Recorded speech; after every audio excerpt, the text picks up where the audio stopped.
Uncle Tom's Cabin, by Harriet Beecher Stowe. Chapter 18. Miss Ophelia's Experiences and Opinions.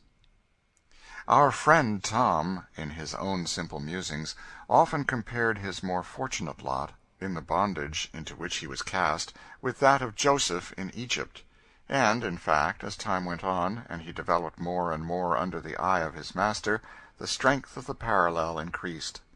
St. Clair was indolent and careless of money. Hitherto the providing and marketing had been principally done by Adolphe, who was, to the full, as careless and extravagant as his master; and between them both they had carried on the disbursing process with great alacrity. Accustomed for many years to regard his master's property as his own care, Tom saw, with an uneasiness he could scarcely repress, the wasteful expenditure of the establishment, and, in the quiet, indirect way which his class often acquire, would sometimes make his own suggestions. St. Clair at first employed him occasionally, but, struck with his soundness of mind and good business capacity, he confided in him more and more, till gradually all the marketing and providing for the family were entrusted to him. "No, no, Adolphe," he said one day, as Adolphe was deprecating the passing of power out of his hands, "let Tom alone. You only understand what you want. Tom understands cost and come to, and there may be some end to money by and by if we don't let somebody do that." Trusted to an unlimited extent by a careless master who handed him a bill without looking at it, and pocketed the change without counting it, Tom had every facility and temptation to dishonesty, and nothing but an impregnable simplicity of nature, strengthened by Christian faith, could have kept him from it. But to that nature the very unbounded trust reposed in him was bond and seal for the most scrupulous accuracy. With Adolphe the case had been different. Thoughtless and self-indulgent, and unrestrained by a master who found it easier to indulge than to regulate, he had fallen into an absolute confusion as to meum tuum with regard to himself and his master, which sometimes troubled even St. Clair.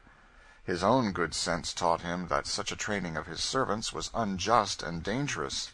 A sort of chronic remorse went with him everywhere, although not strong enough to make any decided change in his course; and this very remorse reacted again into indulgence. He passed lightly over the most serious faults, because he told himself that, if he had done his part, his dependents had not fallen into them.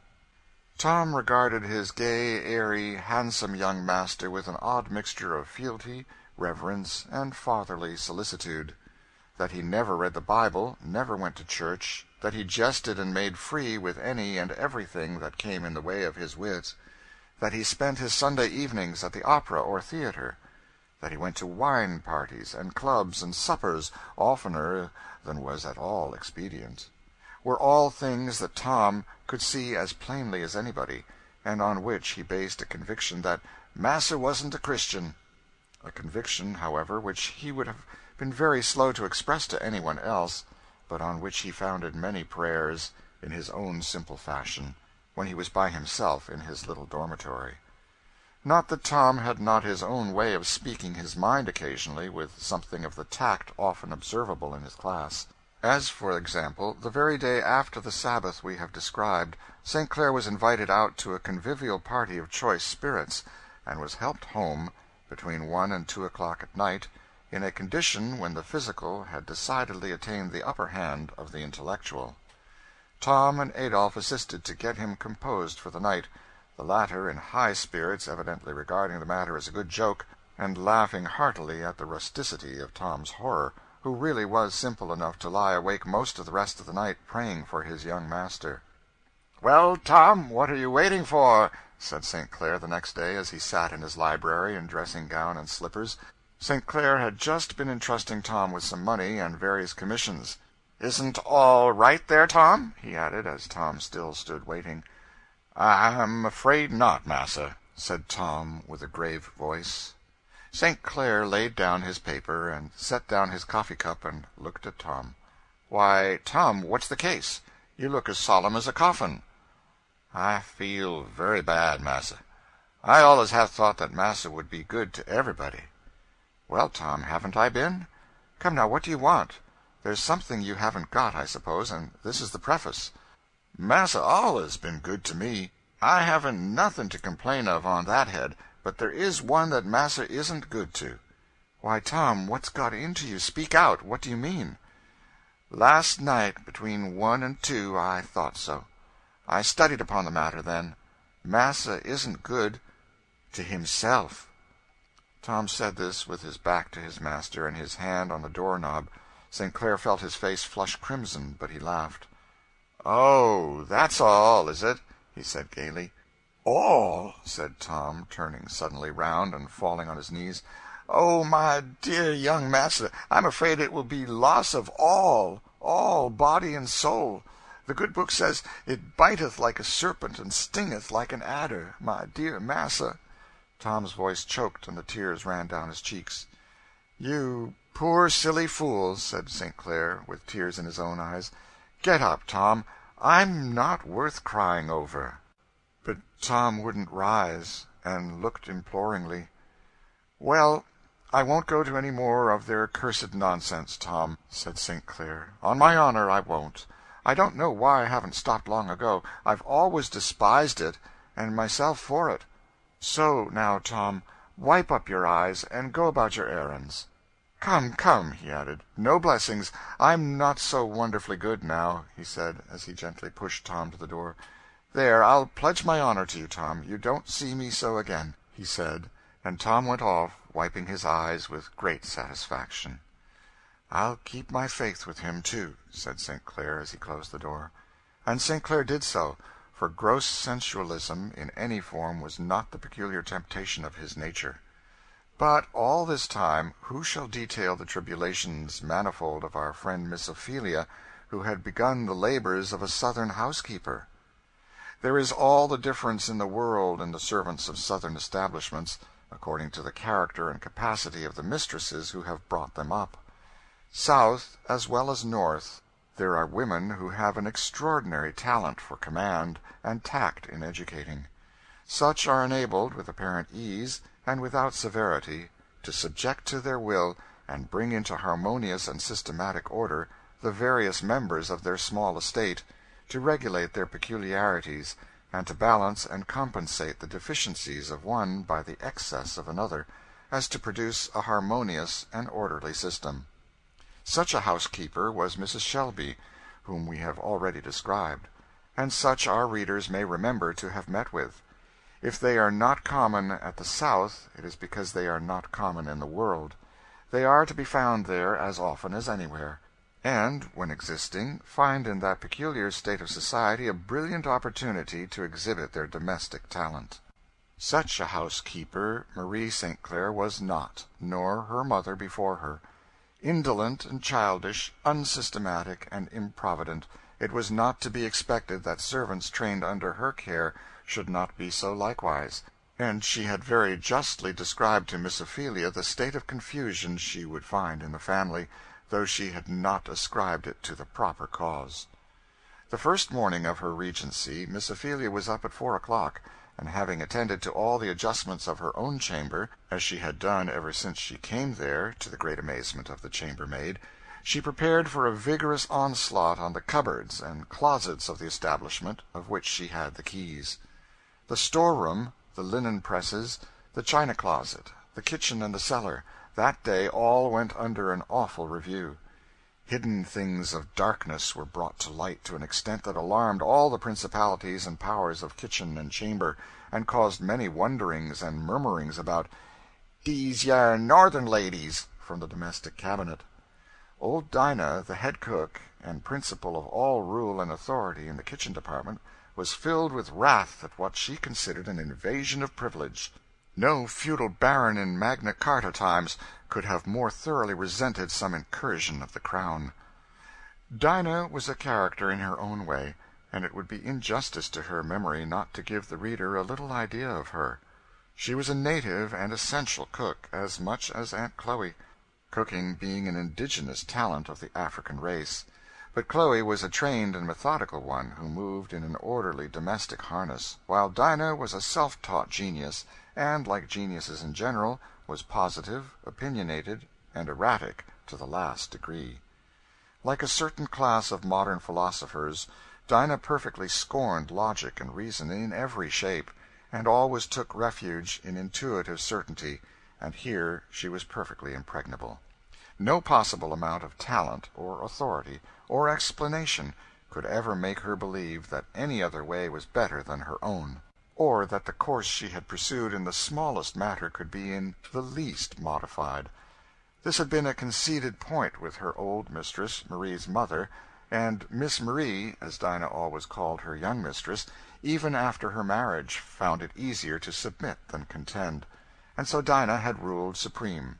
This was the easier in that she was perfect mistress of that diplomatic art which unites the utmost subservience of manner with the utmost inflexibility as to measure.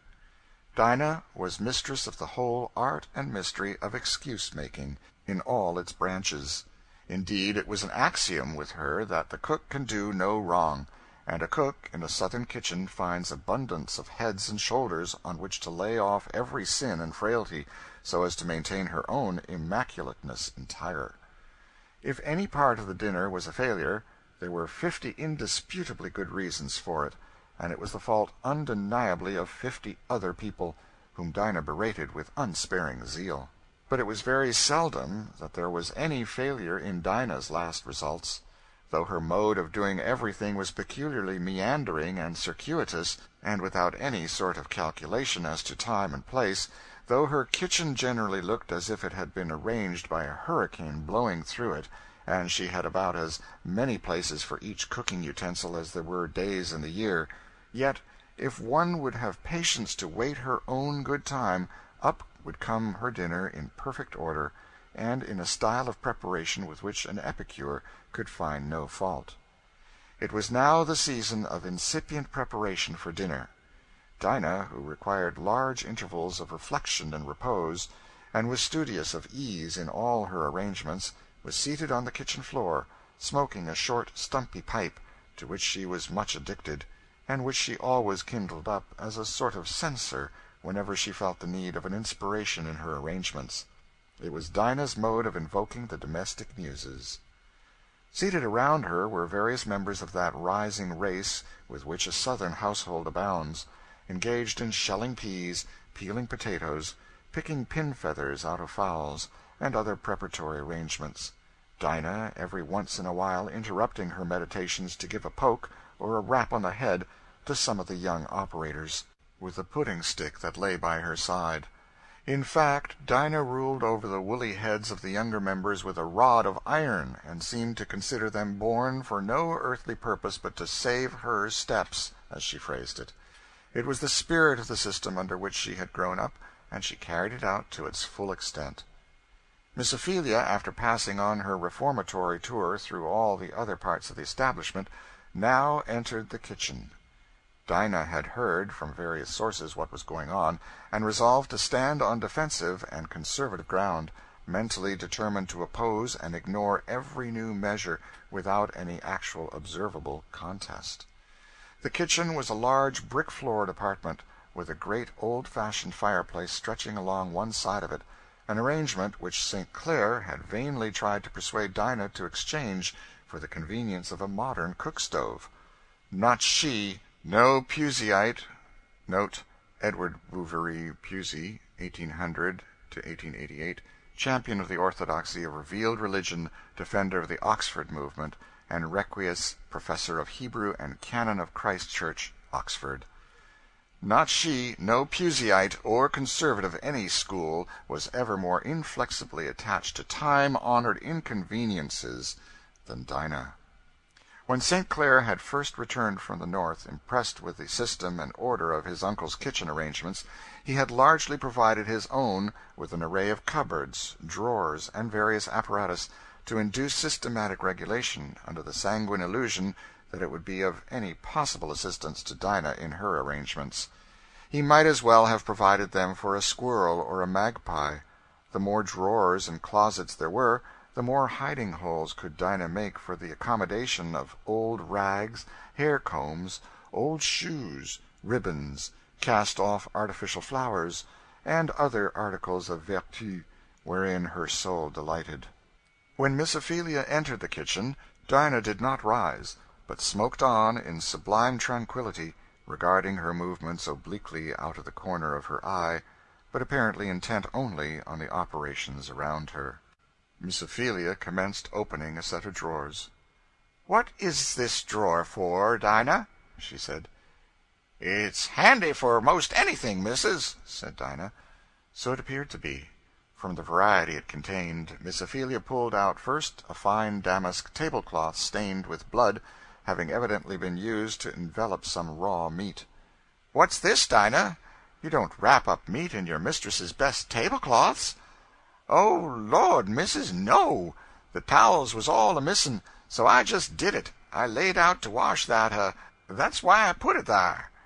"Shiftless," said Miss Ophelia to herself, proceeding to tumble over the drawer, where she found a nutmeg grater and 2 or 3 nutmegs, a Methodist hymn book, a couple of soiled Madras handkerchiefs, some yarn and knitting work, a paper of tobacco and a pipe, a few crackers, 1 or 2 gilded china saucers with some pomade in them, 1 or 2 thin old shoes, a piece of flannel carefully pinned up enclosing some small white onions, several damask table napkins, some coarse crash towels, some twine and darning needles, and several broken papers, from which sundry sweet herbs were sifting into the drawer.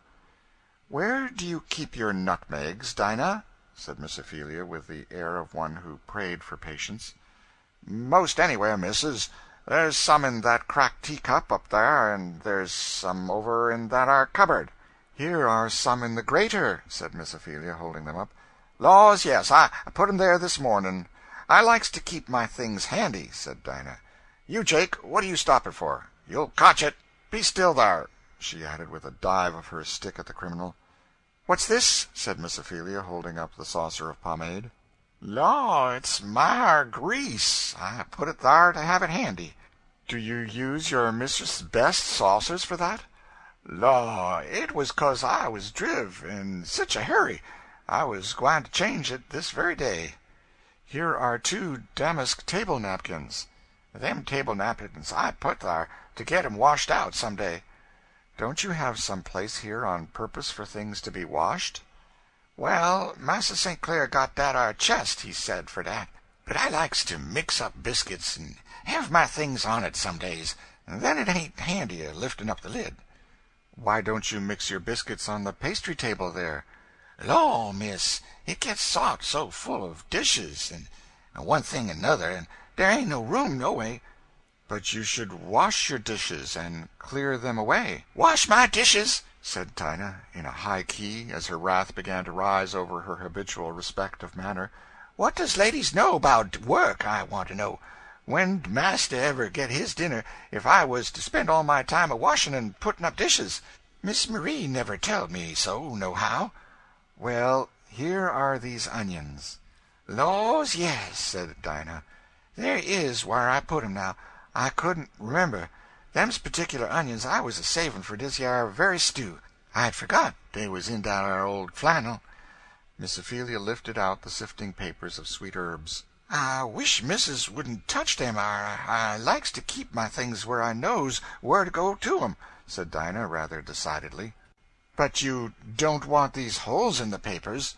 "Them's handy for sifting on out," said Dinah. "But you see it spills all over the drawer."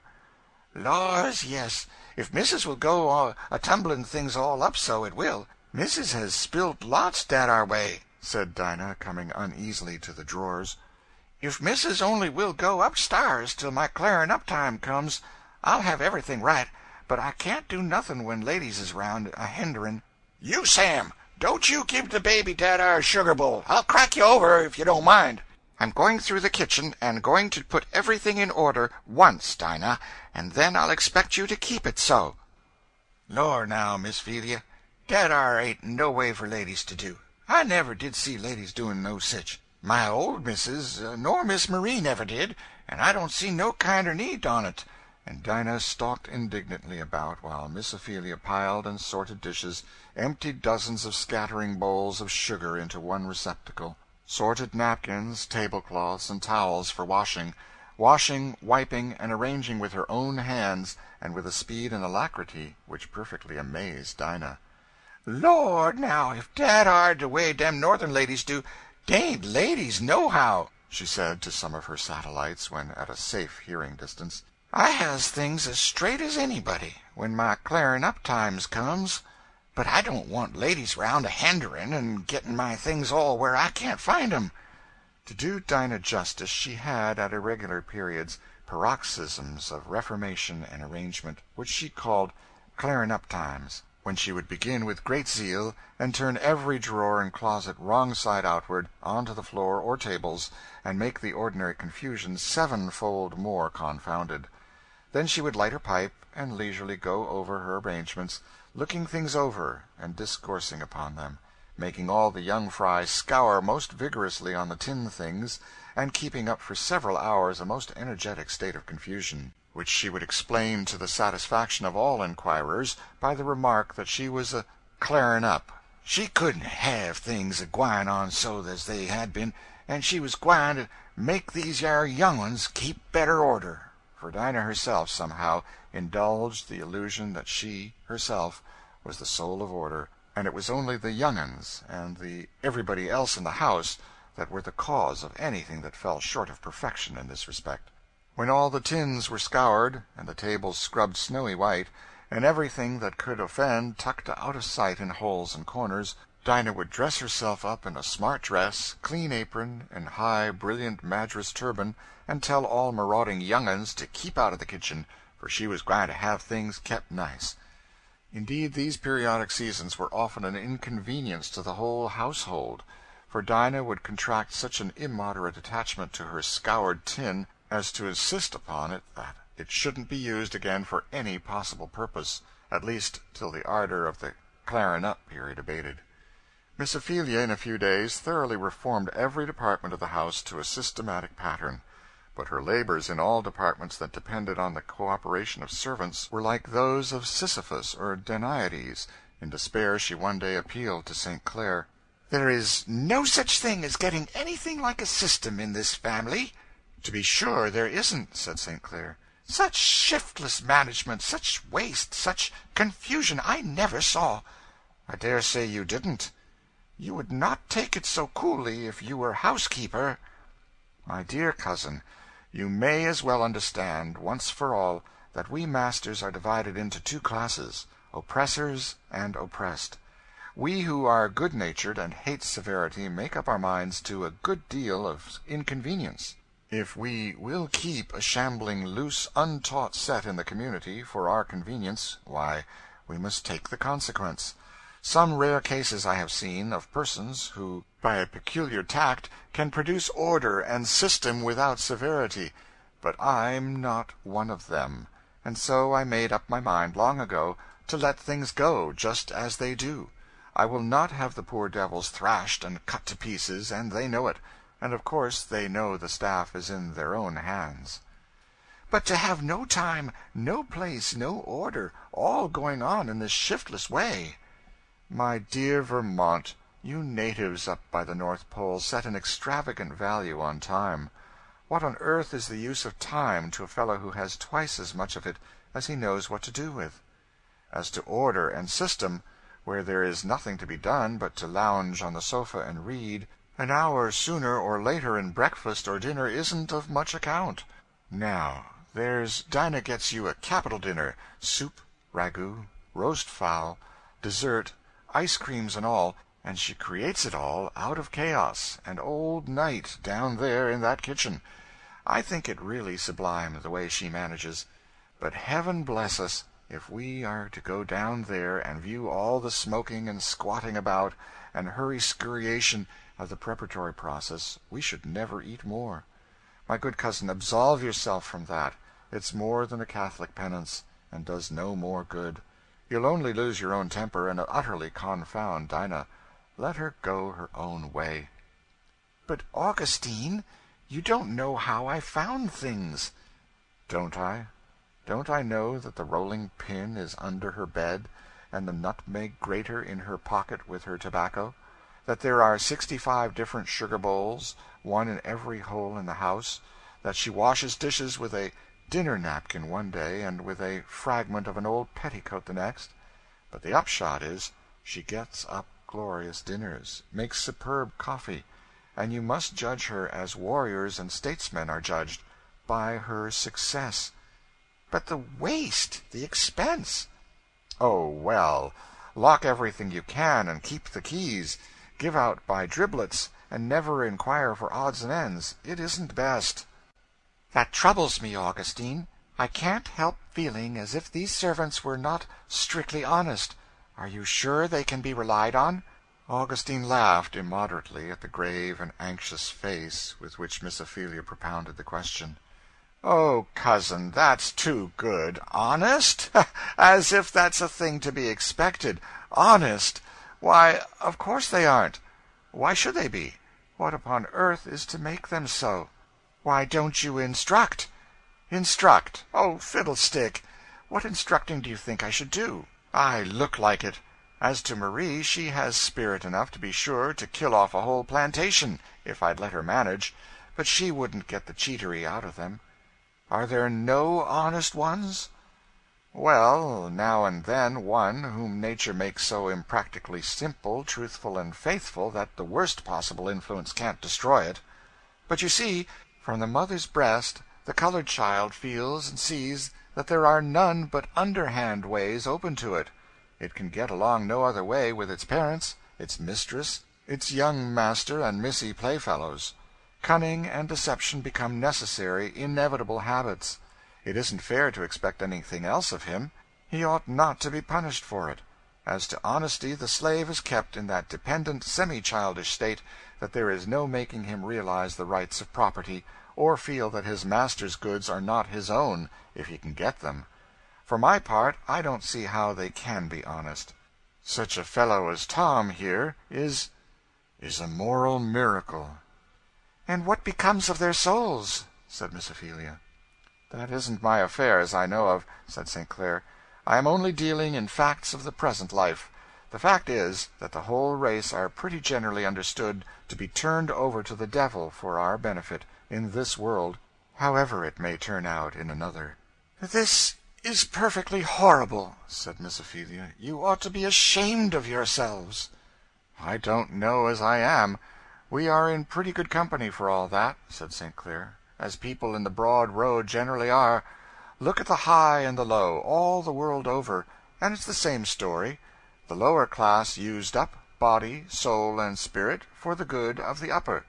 It is so in England, it is so everywhere, and yet all Christendom stands aghast, with virtuous indignation, because we do the thing in a little different shape from what they do it." "It isn't so in Vermont."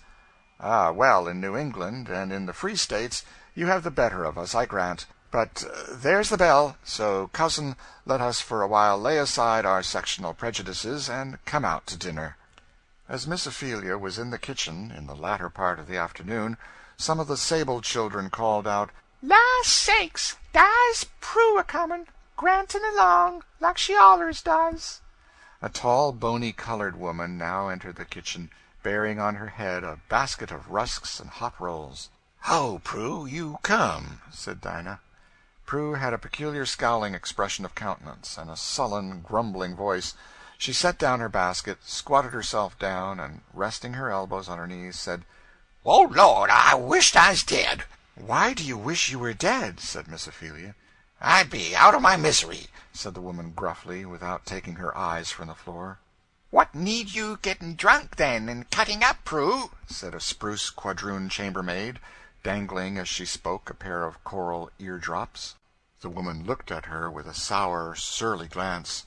"Maybe you'll come to it one of these yardays. I'd be glad to see you, I would.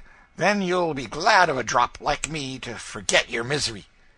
"Come, Prue," said Dinah. "Let's look at your rusks. Here's Missus will pay for them." Miss Ophelia took out a couple of dozen. "There's some tickets in that old cracked jug on the top shelf," said Dinah. "You, Jake, climb up and get it down."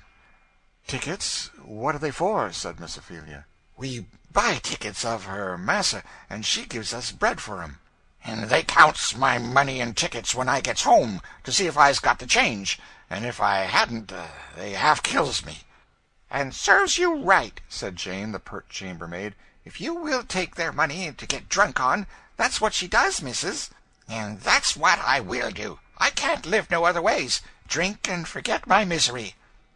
"You are very wicked and very foolish," said Miss Ophelia, "to steal your master's money to make yourself a brute with." "It's mighty likely, missus, but I will do it. Yes, I will. Oh, Lord, I wish I's dead, I do. I wish I's dead and out of my misery."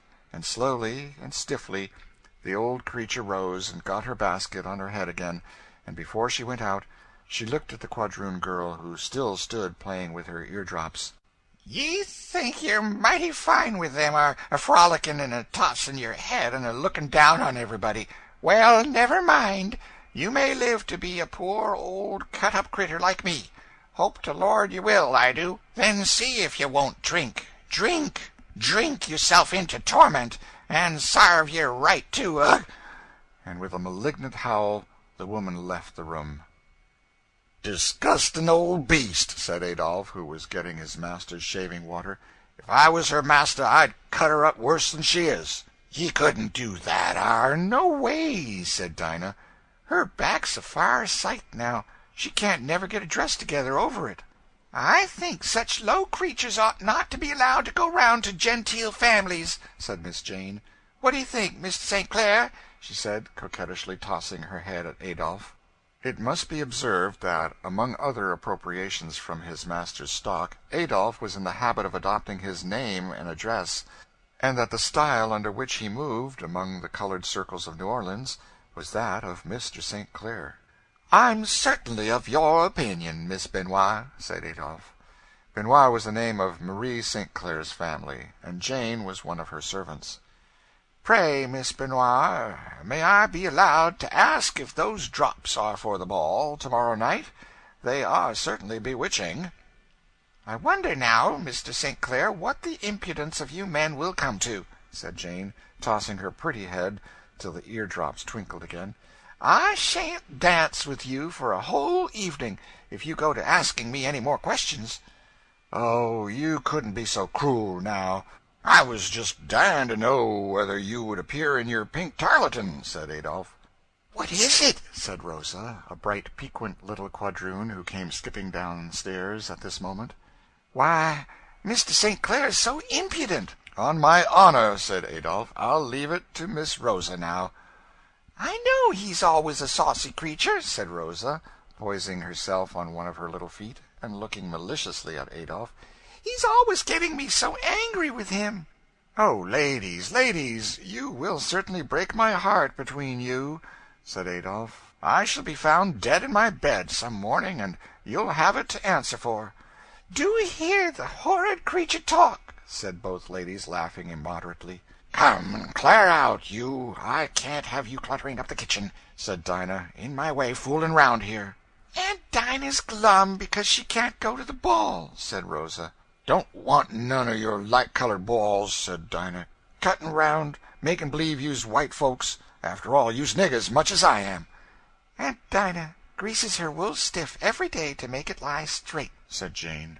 "It will be wool, after all," said Rosa, maliciously shaking down her long silky curls. "Well, in the Lord's sight, ain't wool as good as bar any time?" said Dinah. "I'd like to have Missus say which is worth the most, a couple such as you, or one like me. Get out with you trumpery. I won't have you round." Here the conversation was interrupted in a twofold manner. St. Clair's voice was heard at the head of the stairs, asking Adolphe if he meant to stay all night with his shaving water, and Miss Ophelia, coming out of the dining-room, said, "Jane and Rosa, what are you wasting your time for here? Go in and attend to your muslins." Our friend Tom, who had been in the kitchen during the conversation with the old Rusk woman, had followed her out into the street. He saw her go on, giving every once in a while a suppressed groan. At last she set her basket down on a doorstep and began arranging the old faded shawl which covered her shoulders. "I'll carry your basket apiece," said Tom compassionately. "Why should ye?" said the woman. "I don't want no help." "You seem to be sick, or in trouble, or something," said Tom. "I ain't sick, said the woman shortly. "I wish," said Tom, looking at her earnestly, "I wish I could persuade you to leave off drinking. Don't you know it will be the ruin of you, body and soul?" "I knows I'm going to torment," said the woman sullenly. "You don't need to tell me that ar. I's ugly, I's wicked, I's gwine straight to torment. Oh, Lord, I wisht I's ar." Tom shuddered at these frightful words, spoken with a sullen, impassioned earnestness. "Oh, Lord, have mercy on you, poor critter. Ha'n't you never heard of Jesus Christ?" "Jesus Christ? Who's he?" "Why, he's the Lord," said Tom. "I think I've hearn tell o' the Lord, and the judgment and torment. I heard that." "But didn't anybody ever tell you of the Lord Jesus, that loved us poor sinners and died for us?" "Don't know nothing about that," said the woman. "Nobody hadn't never loved me since my old man died." "Where was you raised?" said Tom. "Up in Kentuck. A man kept me to breed chillun for market, and sold 'em as fast as they got big enough. Last of all he sold me to a speculator, and my master got me o' him." "What set you into this bad way of drinking?" "To shet out my misery. I had one child after I come here, and I thought that I'd have one to raise, 'cause master wasn't a speculator. It was the peertest little thing, and missus she seemed to think a heap on't at first. It never cried. It was likely and fat. But missus tuck sick, and I tended her, and I took the fever, and my milk all left me, and the child it pined to skin and bone, and missus wouldn't buy milk for it. She wouldn't hear to me when I telled her I hadn't milk. She said she knowed I could feed it on what other folks eat, and the child kinder pined and cried and cried and cried, day and night, and got all gone to skin and bones, and missus got sot agin it, and she said 'twasn't nothing but crossness. She wished it was dead, she said, and she wouldn't let me have it o' nights, 'cause she said it kept me awake and made me good for nothing. She made me sleep in her room, and I had to put it away off in a little kind o' garret, and thar it cried itself to death one night. It did, and I tuck to drinking to keep its crying out of my ears, I did. And I will drink. I will, if I do go to torment for it. Master says I shall go to torment, and I tell him I've got thar now." "Oh, ye poor critter," said Tom. "Hadn't nobody never telled you how the Lord Jesus loved you, and died for you? Hadn't they telled you that he'll help you, and ye can go to heaven and have rest at last?" "I looks like gwine to heaven," said the woman. "Ain't thar where white folks is gwine? S'pose they's have me thar? I'd rather go to torment, and get away from master and missus. I had so," she said, as with her usual groan, she got her basket on her head and walked sullenly away. Tom turned and walked sorrowfully back to the house. In the court he met little Eva, a crown of tuberoses on her head, and her eyes radiant with delight. "Oh, Tom, here you are. I'm glad I found you. Papa says you may get out the ponies and take me in my little new carriage," she said, catching his hand. "But what's the matter, Tom? You look sober." "I feel bad, Miss Eva," said Tom sorrowfully, "but I'll get the horses for you." "But do tell me, Tom, what is the matter? I saw you talking to cross old Prue." Tom, in simple, earnest phrase, told Eva the woman's history. She did not exclaim or wonder or weep as other children do. Her cheeks grew pale, and a deep, earnest shadow passed over her eyes. She laid both hands on her bosom and sighed heavily. End of Chapter 18 and Volume 1.